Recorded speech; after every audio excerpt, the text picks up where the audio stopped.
And hi, everybody. Welcome to Tuesday's Blog Chat. I'm Matt, and this is Chris. I'm Chris.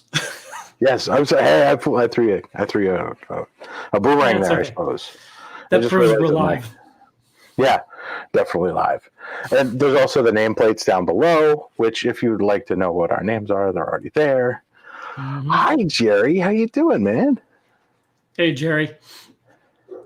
I don't know what this refers to, but he likes the picture. The picture. And he was only 10 feet away from camera. He's talking about the header photo. Yeah, the header photo for the blog is Gabe's photo from Centennial Valley, right? Yeah, yeah. During the eclipse, and Jerry was there. Yep. Nice. Well, way to lead us right into the topic, Jerry. Thank you for that. Yes, we appreciate it. Definitely. So, Chris wrote a wonderful compendium of, it's post-Christmas, but it's 12 tasks for bringing in a. I was just admitting to Chris that I was slow, a little bit late to the game, and understanding that there was a pun. Is it a pun implied in the title? Yeah. It's a visual pun? A visual pun. An aesthetic pun. I just put two and two together. I realized that this is the diamond ring part of the solar eclipse, and we're ringing in a new year. And I just called him a genius. So that's that. So, it's one of those little things that you do when you're writing and editing that if one person notices, it was worth it. If you noticed, let Chris know in the comments. I want to know if I'm alone in this, or if you got it faster than me, I really need to know. So, yeah. Woo. So, we're already getting right into the Q&A. Jay, I think we'll get to this in the end, but I'm sure that Jerry might answer you in the comments anyway. So, all right. So, Chris, thanks so much for writing this helpful. I picked up a couple of things during this, and I'm really excited that we get to share it with everybody. But I really like what's happening in the chat right now. There's lots of great comments like, let's start the new year right. Oh, Julianne, you got it. And Happy New Year. Happy New Year, class. Greetings. Yeah. Thank you all for being here. We appreciate you. Tuesdays are ours. It's just for us. Yes. For us. Yeah. Hours for an hour. Hours for an hour. I know. More wordplay. More wordplay. I love it. It never turns off. What can I expect? All right. Well, let's ring it in. Okay. And I did that. It wasn't as clever as yours, but no, I love it. All right. So yeah, so the idea here was just it's the beginning of the year, and everybody's always aware that a year has changed, especially this year, right? Some people got out to shoot this year, some people didn't. But no matter which category you're in, you're probably really eager to get outside in 2021 and do some night photography. So I just wrote a blog post of what are some things that we can do to prepare? It's midwinter, right? And not everybody's even going out yet. So some people are going to be cooped up for a couple of more months, whether it's because of COVID or because of cold or lots of reasons. But there's things that you can do to prepare to get back out and shoot, and they're really good sort of turn of the year tasks. So that was the idea behind the post. Awesome. Great. Yeah. So your first one is researching and planning for all the astronomical events. Right. Yeah. Because there's, these every year the astronomy calendar is similar, but there's always surprises in it. Always surprises. We know there's going to be 13 full moons, right. But some of them are going to be eclipsed. Right. We've got 1 or 2 lunar eclipses this year in the northern hemisphere. Way up north, there's going to be an annular solar eclipse. At the end of the year, if you want to head down to the Antarctic Circle, then there's going to be a total solar eclipse. And then, of course, meteor showers are different every year, right? They always happen at the same time. But for night photography, we really want them to happen during dark skies, whether that's a new moon or a moon that's not rising till 4 a.m. Right? We want dark skies for those meteor showers. So that's what we're always watching for, the Perseids, there's going to be the same number of meteors every year, but we're not going to see the same based on the moon conditions. This year, the Perseids are going to be really good, as are the Aquarids, which just happened. The Draconids and the Geminids, those are the meteor showers to watch out for this year. There's also going to be in March, mentioned in the blog post, March, this is going to be Mercury, Jupiter, Saturn, and a very slight crescent moon are all going to be close enough together to shoot in the same frame. Yeah, so that's a cool one too. All right. So, the tip here is just go check the astronomy calendars. We linked to two of them, one Earth and Sky, that's our go-to source every year when we're planning the workshops. We always check their calendars to see things that we might line up a workshop with. And also National Geographic did a good article on astronomy events to look out for this year. So, definitely check those out and look, there's conjunctions and eclipses and, plan ahead. And if you need help planning for those meteor showers, don't forget our ebook about it. Right. If you haven't downloaded it now. If you've downloaded it once, download it twice. If you haven't paid, make it pay once. No, I'm just kidding. We put it out there, pay your own price for a reason, because we want you to pay what you believe it's worth. So thank you. All right. Number 2, you referenced my blog post. You mind if I take this one? No, go ahead. All right. Well, knowing your gear is really important when you get out there. And repetition and using it, working through the problems that you're going to occur, it's better to work on them when something urgent isn't happening in front of you. So there's a couple of blog posts here that Chris referenced, testing your camera's tolerance for long exposure noise. That's a good one to know when your camera fails at eliminating or reducing noise. And also how to take an ISO test to know not only long exposure noise, but high ISO noise, what your camera's tolerances are. And you should do that in different temperatures. So now's a good time to get your winter testing done. And you can do some testing indoors too if you want. And it's just knowing helps a lot. And if you can't remember those things, jot them down on your phone or your iPad or in a little notebook. Yep. Perfect time of year to be doing it. Yep. All right. This next one surprised me, but you're absolutely right. Surprised you how? Because you're surprised that there are people who so freaking dirty. Oh, I thought you meant that you calibrate all the time, and you're shocked that there's people who don't. No, I definitely promote that calibration and color calibration and profiling is important. The two happen at the same time when you use hardware like that X-Rite i1 Display Pro. Mm-hmm. But it was the cleaning of the display that I'm terrible at. Yeah. You know what drives me nuts about a dirty display? It doesn't have to, and I'm not talking a display that's, all mucked up. The thing that drives me nuts is when you got like one little spot and then spot cleaning a photo in Photoshop, and why won't that clone out? Oh, it's on the display. I usually go like this. Yeah, it's why I have a rule with my 7-year-old daughter that she's not allowed to touch my screens because I don't want to be cloning out ghosts. Right. Yeah. So give the screen a cleaning. Definitely check the manufacturer's suggestions. Some will say just use a damp cloth. Other ones might sell a cleaner to do it. But it's worth doing. And again, perfect time of year to be doing that winter cleaning of the monitor. Yep, for sure. And speaking of clean, there's other things that you can clean too, right?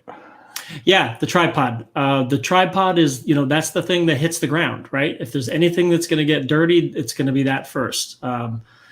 We were in Death Valley earlier this year, and you get sand on the tripod. If you're working at the shore, you're going to get salt on your tripod, or even just dirt. So, and we're talking about cleaning, yes, for aesthetics, just to keep it clean. It's an expensive and important piece of gear, but also because that dirt and the sand can get into the leg locks, and that makes it harder to open and close your tripod, or a lock could lock up. and the salt can be corrosive to the materials. So you want to get these things off. It's best practice is to always wash off your tripod after you're working in these conditions. But it's also a good idea to just make a point of doing it now and then. And again, it's a perfect time of year to be doing it. At minimum, just throw it in the shower and let it sit in the shower for a few minutes. If you have a removable nozzle, spray it down, wipe it down with a cloth, and then leave it set up overnight and let it completely air dry, and then pack it away, and it's ready to go when you're going to go out and shoot again. If you are having problems with the legs, opening and closing them, because there might be grit in there, then that's the time when you're going to want to take the tripod apart and clean all the pieces and clean out the threads of the locks. You're going to need to re-grease them afterwards and put it back together. It sounds complicated, but it really isn't. The construction of these tripods broken down is actually pretty simple. That said, again, check the manufacturer's website and see if they have some instructions on how to clean the tripod. A video that I posted a link to is from Really Right Stuff. They did a really great video series on their YouTube channel about how to clean a tripod. And for examples, of course, they use their tripods, but a lot of their advice applies to any brand. And in particular, Gitzo tripods have a very similar construction. You can almost follow the directions to the T with a Gitzo and get it good and clean and re-greased and just running like new. Now, it's funny. I probably destroyed a couple of tripods over the years before I met you. Yeah. It was when we were on Olympic that I truly learned the importance of not collapsing your tripod before you get in the car. Because we were shooting in the surf, right? There's all of that salty air around, and it had just never occurred to me why my tripod legs ground when I opened and closed them, and it progressively got harder to use. Sometimes you got to be around people that are smarter than you, and or just experienced at a different point. That's all. I've probably learned more from you than you have from me. So I don't know. Olympic, we had the sand and the salt and the water. And that was when we were doing those, so we spent 2 weeks in Olympic running back-to-back workshops. And that was our nightly routine, is we would put our tripods in the shower. We would take showers first and then put our tripods in and leave them in the bathroom overnight to dry. And the boot dryers, that too. Right, from Kathy Cargill, gave us those boot dryers. Were in our gift guide back in 2017. Yeah, those were pretty important too.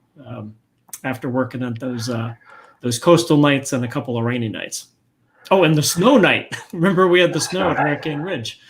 Oh my gosh. Hey, speaking of snow, I was out making pictures in a snowstorm with Mabel a couple nights ago, and she asked me why I didn't collapse my tripod when we were walking back. It was for that same reason. I'm like, I don't want the water to get inside the tripod legs.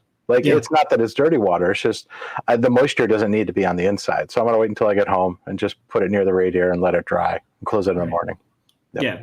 And, more often than not, no harm's going to come. But this is best practice. I mean, the tripod, you should be spending good money on your tripod. And if you have, then just do everything you can to protect it. It's not hard. Yeah. Take care of your tools. Yeah. Yep. That's all it is. And speaking of which, another surprising cleaning, vacuuming your bag out. Yeah, this is a tip. I wish I remember where I picked this up years back, but I had never thought about it before someone mentioned it to me about how much grit gets in your bag. Just from opening and closing it, especially if you're working in sandy conditions. You can't put your bag down in sand without sand getting in. But just no matter where you're working, if you're outdoors, dust is going to get in. If you're in the parks, dirt's going to get in. If you keep snacks in your bag, there's going to be, little pieces of wrapper in the bottom. The point is that stuff collects in the bag, and anything that's in your bag is going to make its way onto your gear, or even worse, into your gear. So it's good practice to now and then just empty it out and then get a vacuum cleaner with a hose attachment and just go through all those seams and all those crevices and suck all that junk out of there. And then a good side benefit is when you're putting all your stuff back in, it gives you a chance to reorganize and maybe to sort out some gear that you don't use anymore. Eliminate some of the cruft. Yeah, can you tell me how do I get the sand from Morocco out of my trail shoes? Because it's stuck in between the layers of the fabric. Do you have Oh any no, tips for that? you want that because that's a souvenir. Yeah, but it hurts my feet. I can't wear my Yeah. trail shoes anymore. You might just need new trail shoes then. Shit. Yeah. I'm going to tell Mabel you said that. Okay. Yeah. Yeah, I need a justification, and now I have it. I'm buying new trail shoes. Well, I always like how you say, if it touches the ground, it's worth spending money on. And you've heard me say this 100 times. That I'm a big believer when you're out shooting outdoors, you want good shoes. You want good trail shoes. They're going to give you good traction. They're going to keep your feet comfortable. They're going to be, a well-constructed trail shoe is going to keep you from rolling your ankle, all that stuff. So yeah, go buy them, man. You convinced me of that. I was investing sort of midway in footwear until I saw how your feet never hurt you on workshops. Yeah, I've had a couple of people tell me, because that's been in my national parks talk for years, and I've had a couple of people tell me that they thought it was silly when I mentioned it, but then they bought a good pair of trail shoes and thanked me after. It really does make a big difference. Completely. This is funny. Here's another topic that we were talking about for different reasons, right? Yeah. Calibrating lenses, right? Yep. Clean your lenses. They get, they get dirty, they get dusty. I think maybe the most common thing that happen is you just get some normal in the air dust in your lens, and then you're shooting some night when it's foggy, and then that dust kind of gets caked on there a little bit. And yet it's like, if you're not paying attention, you don't notice it until one day you've got weird flare, and so clean the lenses. Again, it's a good time of year to do it, especially if you're just kind of sitting inside, not shooting a lot. You can be watching a football game and clean your lenses at the same time. Yeah. Right. And then you had some other suggestions here, calibrating lenses too. Sounds like a tricky task. I don't know. Is it tricky or is it tedious or maybe a little bit of both? It's something that if you're going to get into, you want to be precise, right? Yeah. So there are cameras. I think a decent number of cameras now that allow you to go into the settings and calibrate the autofocus of a particular lens, how it works with that camera, and that's a way of overcoming the manufacturer bias and so you can really hone in on the focus of a specific lens when it's working with a specific camera. And then the other thing I mentioned was the IRIX lenses. We love those lenses, and one of the things that they built into it was a way to calibrate the infinity focus. So the IRIX clicks in at infinity, which is one of the reasons I love it. But if that gets a little off, then you can actually just unscrew that little calibration screw or whatever they call it in the front, and you can adjust that focus so that it's sharp again. I did a test run of that a day or two ago just to experience it for myself, and I got to say it's not hard. You just have to have the right tools and good vision. Okay. Yeah. Because that set screw is infinitesimal. Okay. So you would recommend using a magnetized screwdriver, maybe? Definitely a magnetized screwdriver and a magnifying glass, or like bifocals, man. Readers, something to magnify that area and a lot of good light. Because if you drop that thing, you want it to drop outside the lens, not inside. Oh, jeez, yeah.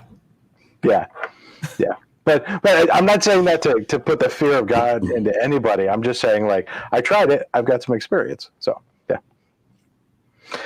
Juan says that he tried to. It took 5 hours to calibrate his Sigma 150 to 500. The Sigma's got a special tool for that too, right, Juan? It sounds. Sigma, I guess, has like a little calibration bench tool that you plug into your computer. I think it's like USB operated that really goes to town with that. And then you mentioned also that there's other objects that people can use for calibration, like this Velo lens calibration tool, which is Right. similar to the Spider one that you and I shared the cost of years ago. Mm-hmm. But having that target helps. So yeah. Well, I would say, and I'm sure Juan would agree. He's agreeing already. He said yes. I'm sure Juan would agree with the next thing, which is that even if it took 5 hours, that's a lot better than losing photos because of bad focus. Yes. Yeah. Yes. Oh gosh, this next one really sends me into jitters. Organizing Lightroom. Yeah. And it's one of the most common questions we get too.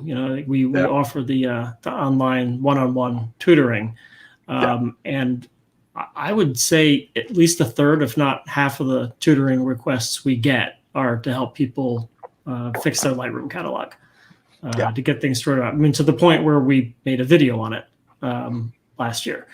So, and Tim wrote this blog post about organizing, and it covers everything from getting rid of the junk files, the stuff you're not going to keep, to being able to organize to find things better, such as using star and color ratings and creating smart collections, et cetera, et cetera.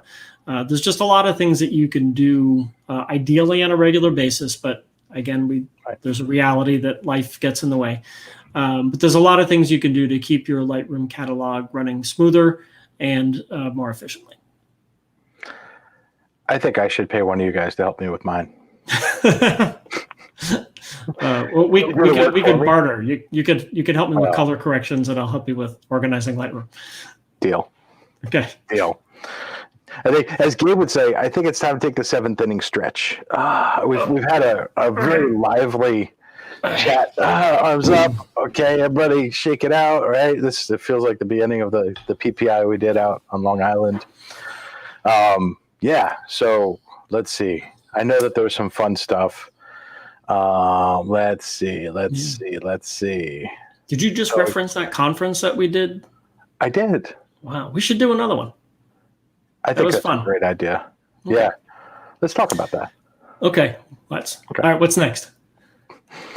Comments. We're definitely just looking through some comments here. So. Hey, Eunice.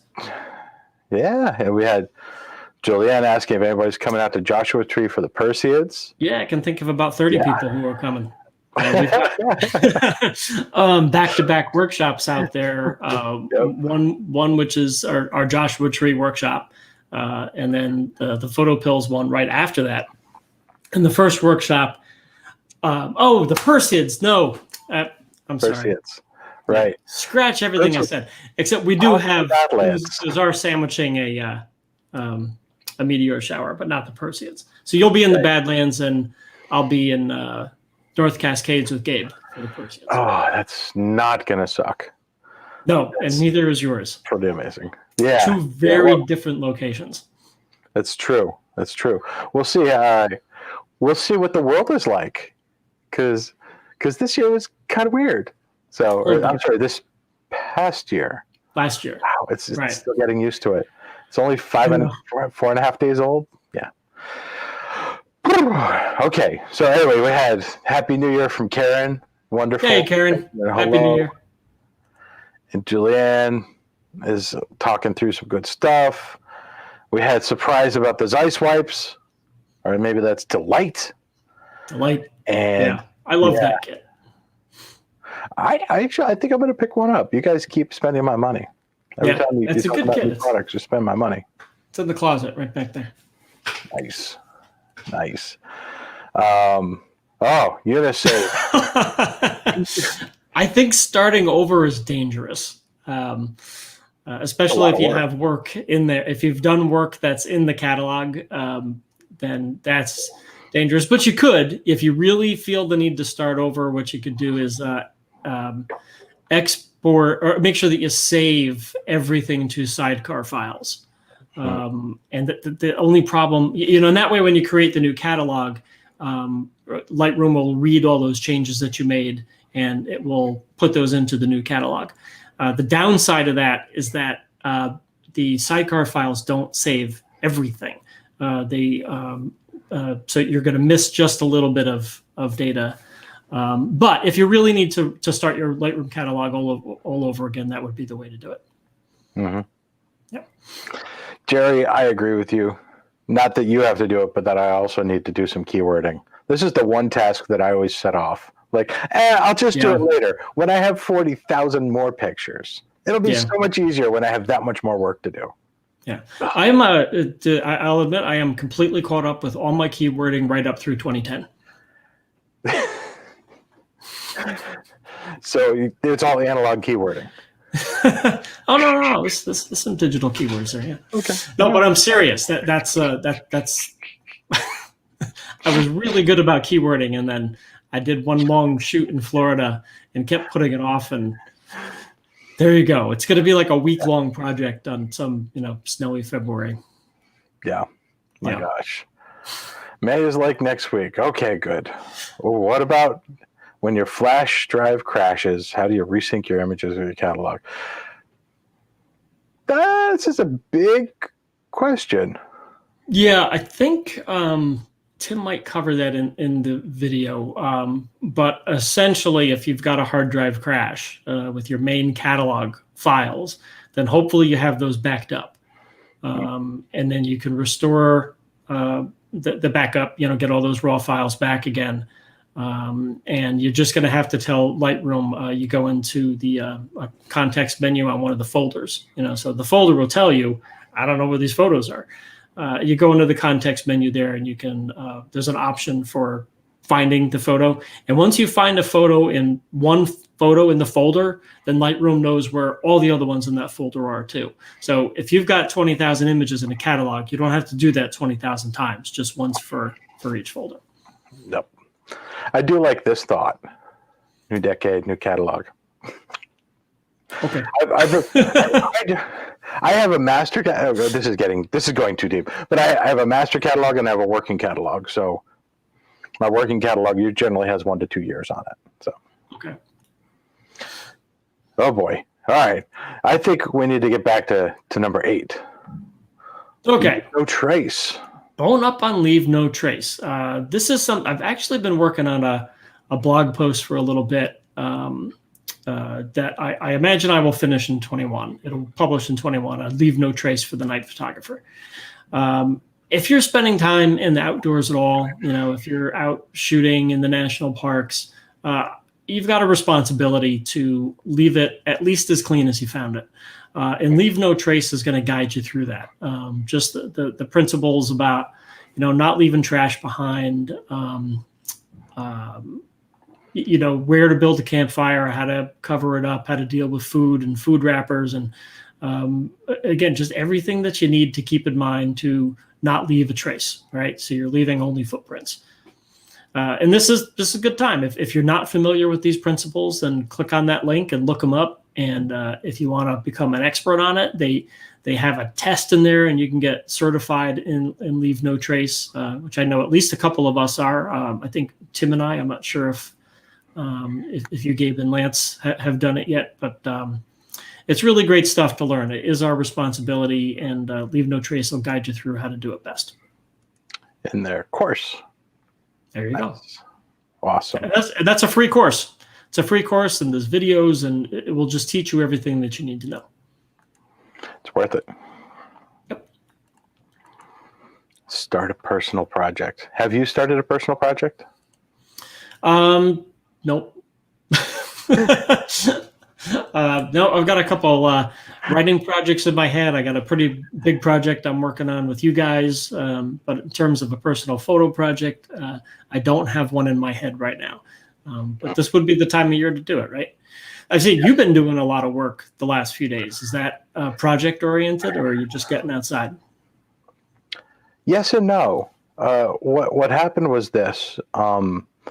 I go through cycles in life. I imagine many people do, but the ebb and the flow of my creativity is something that I battle with. And I had a serious ebb, let's say at least in the half of 2020, if not most of it, where I didn't do as much night photography as I should. And that leads to, that has a large part in my happiness, my personal happiness, how much creativity I employ. So that lack of exercising the habit of being creative, it kind of made me really unhappy. It made me really unhappy. And the circumstances, whatever, stuff, details. I finally kicked myself in the tuchus about it. And I said, there's really only one thing that solved this over and over throughout your life, because I recognize the patterns as they happen, which is to just do the work. So it was as simple as this. I gave myself a task of taking one picture every night, minimum. Okay. Just one. So I didn't put any other parameters on it. It doesn't need to be indoors. It doesn't need to be outdoors. It just needs to be one picture and at night. So that allows me, I guess, a universe of freedom to take pictures, but it gives me a deadline every day. And it allows me to take all of those stupid reasons that I told myself that I didn't need to, or I shouldn't do these things, or it wasn't the priority, and set them aside. Okay. So it's led to many things. And I'm working on being able to demonstrate and explain this better, which people can look forward to. So. Okay, good. All right. And people can see at least a few of these photos on your Instagram right now, right? You've been posting at Matt Hill Art. Yep. Okay. I'm doing it every day. And the other thing I'm doing is like, hey, I'm just scheduling it out ahead of time. A lot of things I do are holistic. There's so much of my life is planned, but some things, the creative things, I don't like them to be too regimented, right? But at least when it comes to sharing them, part of the process to me is it's finished when I ask people for feedback or I share my thoughts about the picture. So that is part of the quote, the undefined project, which is simply to take a picture at night. Okay. Is like, I'm done when I share it or schedule it. Okay.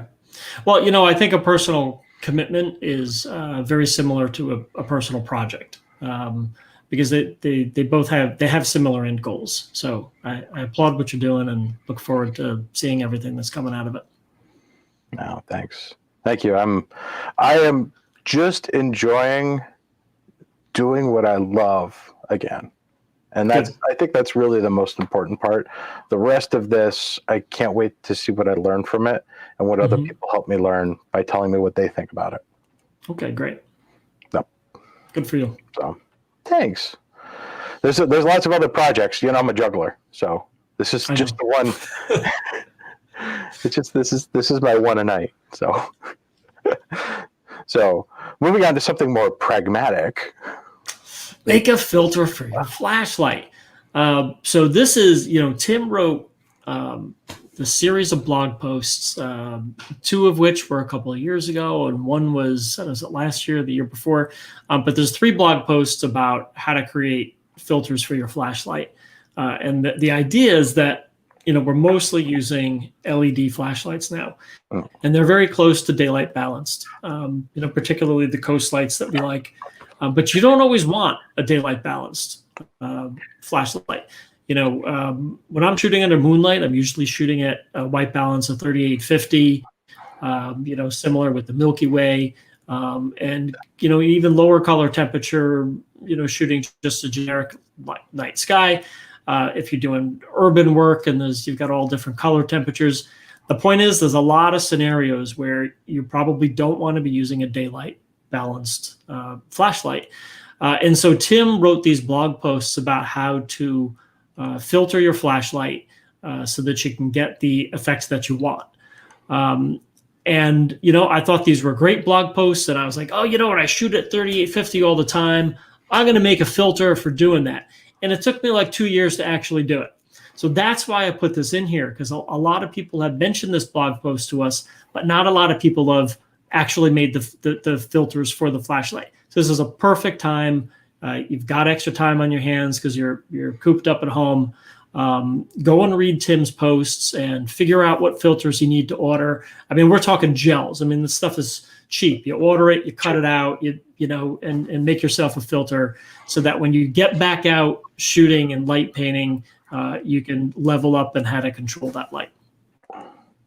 Julianne asked if Coast has filter kits. Yeah, they do. They have hard plastic filters, but they're not as precise as the work that Tim did. Yeah, they're not color temperature filters, they're color filters. So you can use them to create red light or blue light, but you can't use them to change daylight into 3850. Yep. But the kit that they sell does come with a clear plastic filter, and that's what I use to make my filters with the gels. I just get some double-sided craft tape, and I stick the gels right onto that clear plastic filter, and then it goes right into the filter holder that comes with that Coast kit. Just like in the graphic there, you could kind of see how I did that. Yeah. I just found today this. I found a mag light. Yeah. I found my mag light that's tungsten. Wow. Yeah. Have you been using it for light painting? You found it today for an hour. I was like, "Where were you?" Yeah. Yeah. I lost my Surefire about 4 years ago and haven't found it again. Hmm. I know, they're expensive now. They are. Yeah. Night photography is made of money. Speaking of spending money, make some print. Make a print, right? I mean, you had to shoot something in 2020. Find your favorite photo and print it. Both Gabe and Tim have written blog posts about how important it is to be thinking about the final form of a photograph. And traditionally, that's been the print, and it does feel good to print your best work and hang it on the wall. Here we're in my office, and there's 4 prints up there. Those are all exposure prints from Bay. I've got a nice big one in my living room. I got a couple in my bedroom. It feels good, right? And you should remember that we're doing photography for pleasure, right? Bottom line is there's artistic fulfillment and there's pleasure from that. And with photography, that ends with the print. It feels good to see your best work hanging up. Agreed. I was looking at the cost of filling up my printer with ink again. I'm like, how many exposures can I buy with that? Yeah. Oh, okay. And then because 12 was not enough, you had a bunch of links that you put into the 12th one. Very sneaky. Yeah. Learn more, right? If you're cooped up, it's the perfect time to learn more, or even just as a New Year's resolution. If there's something about night photography you always wanted to learn, now is a great time to do it. If you want to get better at light painting, if you want to control color, maybe you've never used a Luxley Viola, pick one up and learn how to use it. Or learn a new technique, or buy a new lens and learn how to use it. Buy a book. We've got our bookshelf page has over 100 books, a lot of them dedicated to night photography. Read what somebody else's process is and learn from that. This is you should always be learning as an artist, but the new year is a good time to get it back in your head to really delve in and learn something new. Right. And then your final suggestion I love the most, which is let's get back to doing workshops. Oh, no kidding. Yeah. So most of you here are already signed up for workshops. So thank you all. For those of you who are just discovering us, yes, we teach workshops. We love doing it. That's why we got together in the first place. It's just to educate. So this is just one form of it. The in-person education is, in my opinion, really fun and full of opportunity to become better than you are now in a very personal way. And you get to meet a bunch of people that you might want to hang out with. So. Yep, for sure. Yeah. I love that university. UYT. Oh my gosh. So we have Karen saying she has her first one in 4 years. And then she sent prints to friends for gifts. Here's something about the personal projects. Culling out pictures that don't need to be kept. Oh my gosh, Kathy, that makes me so nervous. I don't throw away pictures. Oh, you don't? I don't. I'm a pixel hoarder. It takes me a while, but eventually I'll get rid of the obvious junk. You know what's the one thing that scares me, that does scare me about throwing out a photo is 5 years from now, there might be a technology that allowed me to do something with that. Now the raw file is gone. Yeah, I will throw away the obvious junk, the things that just don't work, if it's out of focus and all that. Maybe I should do that. They're making my work list longer. Yeah. Well, I think both approaches are fine. In fact, I was at a presentation by a couple of photographers a few years ago.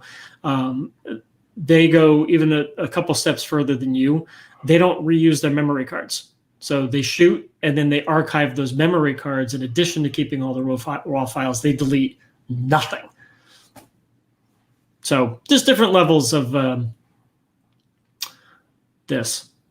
You just broke my brain. The memory manufacturers must be very happy with them. Yeah, they might have been sponsoring the talk. Perhaps. Oh my gosh. So Jay is giving a thumbs up for the Leave No Trace course. Yeah, even if you have a belief that you're responsible, there's always something to learn. I like that. Yeah. There's little things in there that you just might not think about. That's not intuitive. Yeah. So it's good to review.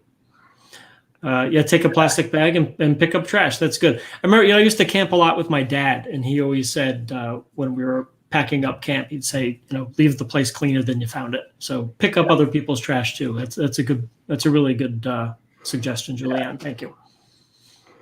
Oh my gosh, this is great. Well, we've had a very, very active chat today, but it all leads to this, which is it's your turn now. So. Yeah, I'd love to hear what do you do at this time of year? What are the things? I kind of think of this as replacing the smoke alarm battery, right? There's just a time of year when you're supposed to do it, and that's the kind of project I'm thinking of. So, what are the things that you guys do when things are slow with photography? What do you do to get ready to make sure that you are ready for when it's time to go out and shoot again? Whew. Wow. Yeah. I had a thought. It just went away. I don't know what it is. I know everybody's 30 seconds behind us, but Eunice deletes. Okay. I guess I'm going to need to free up some pixels there. I mean, I weigh the benefit of spending time deleting versus just moving forward and making new stuff. Drive space is only getting cheaper. Yeah. Yeah, and that's a good point. There was more of a reason to delete photos a few years ago. Right. When you were trying to keep space open on your expensive hard drive. Hard drives are cheap now. It's like the cheapest part of the process. Yeah. Yeah. Wow. Okay. God, I had this clever thing, and it's all gone now. I'm so sorry. Oh, well, if it comes back to you, let me know, and we'll jump back online and start a new broadcast, and we'll do it. So, all right. Well, Klaus says that he changed the copyright info on all of his cameras today. That's a good idea. That is a good one. And you could do the same thing in Lightroom. If you have an import preset for your metadata that includes copyright, that's a good spot to do it too. Make sure you change your preset. Nice. Yeah, good one, Klaus. Nice. Then cleaning the closets and purging the old gear. I am not going to show y'all what my desk looks like. It's time for me to rewire live stream central here. It's just it's a rat's nest. Yeah. Well, Eunice, let me give you a tip. If you are going to purge your old gear, you might want to contact Matt or Gabe before getting rid of it. Gabe. My acquisition, I'm acquiring lights next. Okay. I'm just getting lighting, like some more video lighting, and then I got to put the brakes on. So Okay. Yeah. Wow, Chris, good work. I think you definitely Thanks, man. stimulated the heck out of everybody here. Good. Have a lot of good chat there, and I can't wait to see what you guys do. So, as always, we appreciate you. Let us know anywhere you engage with us on social media or email what you're up to. We always love to hear about it, and we can't wait to do the next thing with you. Yes. Really can't wait. Yeah. This week, the next thing is going to be Instagram Live. What do we got going on there? Tomorrow on Instagram Live, Gabe is he's going to be working with JC Carey of Westcott, and they are going to do a live night portrait shoot on Instagram Live. So that'll be tomorrow night at 8 o'clock Eastern time at our Instagram channel, which is at National Parks at Night. Got it. I was trying to flash the page, but I was sharing the application and not the window. But yeah, Okay. JC is one of my favorite humans. Definitely. Fun fact, he's one of 2 people I know that can lift me in the air. And does so every time he sees me. He gives me a giant bear hug and lifts me off my feet. And 2, he's a really, really, really fun person to go out shooting with. If you ever get the chance to go make pictures with JC, daytime or nighttime, he is a really, really fun, creative, thoughtful person who is a wizard with speed lights. Oh, yeah. Wizard with speed lights and a lighting master. You're going to enjoy this talk. Yeah, it's going to be a lot of fun, especially, anytime you put JC and Gabe in a room together, it's going to be fun anyway. This is going to be some top-notch educational material tomorrow night. Yeah, so enjoy that. And I think we've been hinting at stuff. We're just going to keep hinting. There's big stuff coming. And this weekend. Yeah, this Saturday, be on the lookout for a really, really fun announcement. So, and I'm sure we'll be back here next week talking about it, right? Absolutely. Yep. Absolutely. If we're not, my internet is down. We'll find a way. We'll find a way. Thank you, Chris. Thank you, everybody. It's been a wonderful, wonderful night. We will see you on Instagram Live tomorrow, and we'll see you on the blog this weekend. And we hope that you seize the night and keep pushing yourself creatively. Good night, everyone.